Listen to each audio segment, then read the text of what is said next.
Salamat. Puro yan. Manay, para ko sa inyo. Salamat. Bakit? May masakit ba sa inyo, Nay? Ayos lang po, anak. Nadulas ako sa banyo kanina nung naglaba ko. Pero, Ano? okay ako.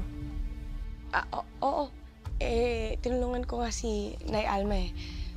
Sobrang dami niyang labahin kanina. Ayun. Bakit hindi nyo agad sinabi sa akin kanina? Paano, Nay, kung nadulas ka doon, mabagok ang ulo mo? Anak, okay ako. Aksidente yun eh. Kahit saan naman pwede ma-aksidente ang tao, hindi ba? Nay, alam ko ho yun. Pero iba pa rin ho yung nag-iingat, di ba? Oo naman, anak. Yung tungkol dun sa Cebu, na pag-isipan mo na ba? Pansamantala, dun muna tayo magpalamig. Masyado nang magulo dito sa syudad eh. Alam niyo naman, Nay, na kung saan ka masaya, susuportahan kita. At sa pa, gusto rin naman kita talaga mailayo na dito eh. Sa kaguluhan, sa mga kapahamakan. Ikaw ang inaalala ko, anak. Ikaw ang iniiwas ko sa anumang gulo at kapahamakan. Kaya salamat at pumapayag ka. Open na. Sige, sige. Gusto mo ba tinapay? Hindi na. Go.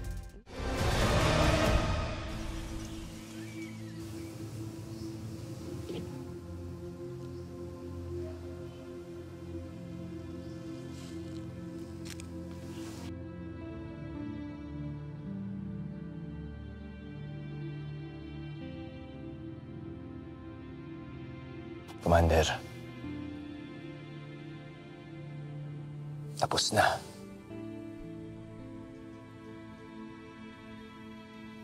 Natupad ko na yung pangako ko sa inyo na mabigyan kayo ng hustisya.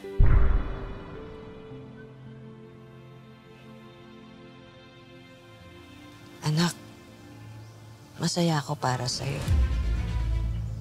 Pero papaalalahanan lang kita. Dahil sa mission mo, nakagawa tayo ng mga kaaway.